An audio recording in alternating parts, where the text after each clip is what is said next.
Okay. So, i-on lang yung NFC ng Android, no? So, after mong ma-install itong Total Station File Transfer. So, i-on lang yung NFC or pwede ring manual Bluetooth. Okay. And then, itap mo lang to. Yan. So, mag-on yung diba? So, click mo lang tong from Nikon D50. So yung D50 na yan din yung serial number dito. And then click mo lang yung from Nikon.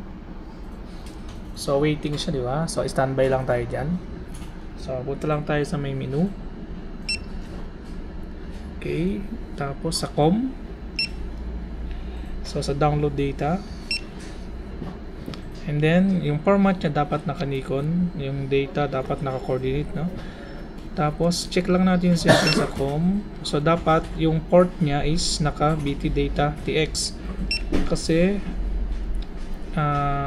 pagbago kasi, ang port niya is serial. So, yun yung gagamit ka ng kable. So, i-right click lang para ma-change sa BT to data text. So, ang magiging output file name mo dito is text file. And then, enter. Okay, then enter ulit. And then so standby siya dyan and then go. Okay, so yun, sending, then ito na siya. Okay, and then ito na yung file, then okay. So ang file mo naka text file, so pwede mo siyang direct i-share sa Viber or email. So ang output mo is ito yung sample niya, no? Ganito.